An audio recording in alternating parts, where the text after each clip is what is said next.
দেখো বাচ্চারা, আজকে আমরা একটা নতুন জিনিস শিখবো, বুঝলে তো? আচ্ছা, তোমরা সবাই দুইয়ের নাম তো জানো তো? বলো তো একবার। দুই একে দুই, দুই দুগুণে চার, দুই তিনে ছয়, দুই চারে আট, দু পাঁচে 10, দু ছয়ে 12, তাই তো? তারপরে দু সাতে 14, দু আটে 16, দু নয় 18, দু দশে 20, তাই তো?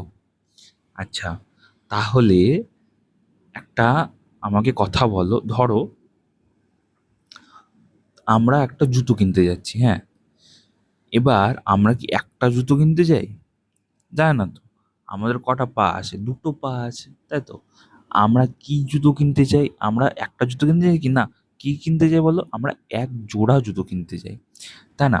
তো এক জোড়া মানে কি? এক জোড়া মানে হচ্ছে দুটো, তাই না? কারণ আমাদের দুটো পা আছে। আচ্ছা, তোমাকে যদি আমি একটা পায়ে জুতো পরে একটা পায়ে যদি পরতে না দিই, তোমার ভালো লাগবে কি? মানানসই হবে না, তাই না? তাহলে কি বলছি আমরা? এক জোড়া জুতো কিনতে যাবো, তাই না? আচ্ছা, এবার দেখো, এই যে ধরো তুমি আর তোমার বন্ধু, হ্যাঁ, দুজন মিলে যাচ্ছি জুতো কিনতে। তাহলে বলতো কটা জুতো কিনতে হবে? দুটো? না, তাহলে কটা কিনতে হবে? তোমার দুটো, বন্ধুর দুটো, তাই তো? তোর দুটো দুটো কটা? চারটে। তাহলে কয় জোড়া হবে বলো তো?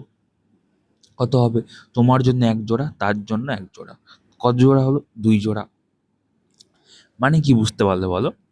মানে এটাই যে দুই এর যেরকম আমরা নামতা নামতা পড়ি তো, হ্যাঁ, যে সমস্ত সংখ্যাকে দুই দিয়ে ভাগ করলে, হ্যাঁ, আমরা তো ভাগ আগে শিখেছি, তাই না? ভাগ করলে আমরা কি পাবো না, কোনো ভাগশেষ পাবো না।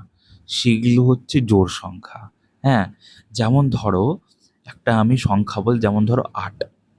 হ্যাঁ, এবার আমরা 8কে কি যদি ভাঙি তাহলে আমরা ক জোড়া পাবো বলো তো? বলো। 8টাকে যদি ভাঙি তাহলে কত হবে বলো? 2, 4, 6, 8, তাই তো? কবে বলো? দুটো দুটো করে দিলে এক জোড়া, দু জোড়া, তিন জোড়া, তিন জোড়া, চার জোড়া, তাই তো?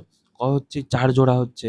আচ্ছা, এবার ধরো একটা আমরা যদি বড় সংখ্যা নিই, যেমন ধরো আমরা নিলাম হচ্ছে 30। এটাকে ভাগ করা যাবে? দেখো তো, দুই দিয়ে ভাগ করো তো একবার।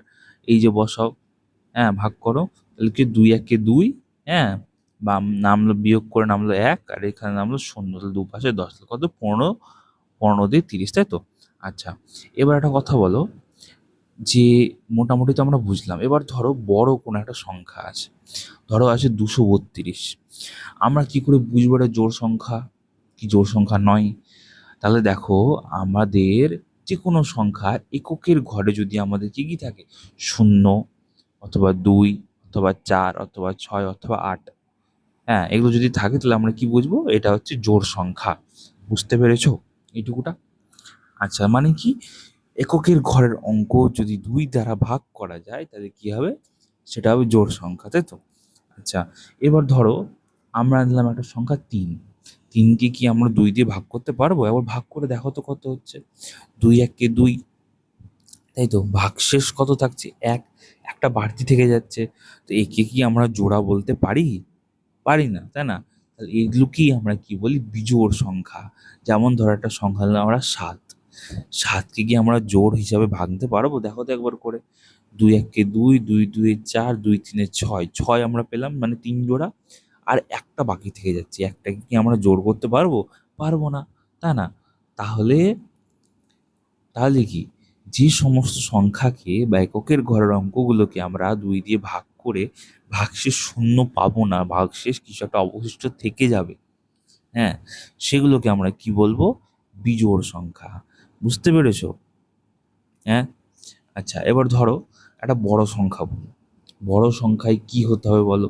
যেগুলো 2 এর নাম তার মধ্যে পড়ে না সেগুলো যদি থাকে, যেমন ধরো 1 পড়ে না, 3 পড়ে না, 5, 7, 9, 11, 13, 15, 17, 19, এগুলো পড়ে কি? পড়ে না, তাই না?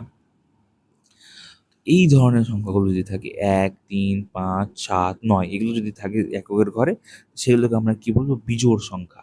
যেগুলোকে আমরা 2 দিয়ে ভাগ করে ভাগশেষ শূন্য পাবো না, ভাগশেষ অবশিষ্ট কিছু থেকে যাবে। বুঝতে পেরেছো? তাহলে আজকে আমরা কি শিখলাম বলো তো? আজকে আমরা শিখলাম হচ্ছে জোড় সংখ্যা ও বিজোড় সংখ্যা, তাই না? একটা যদি উদাহরণ আর দিই, তোমার কটা হাত আছে বলো? দুটো হাত আছে। তাহলে তোমার কয় জোড়া হাত আছে বলো? দুই জোড়া হাত আছে, সরি এক জোড়া হাত আছে, তাই না? পা কটা আছে? দুটো আছে। তাহলে কটা পা আছে? কয় জোড়া পা আছে? এক জোড়া পা আছে। আচ্ছা, নাক কটা আছে? একটা আছে, তাই তো? এটা কি আমরা এক জোড়া বলতে পারবো? না। মাথা কটা আছে? একটা আছে। এটা কি আমরা এক জোড়া বলতে পারবো? না, পারবো না। বুঝতে পেরেছো তো সুন্দর করে? বাহ, ভেরি গুড। তাহলে আজকে আমরা এই অবধি শিখলাম জোড় বিজোড় সংখ্যা। হ্যাঁ, পরের দিন আমরা আরো শিখবো। ঠিক আছে?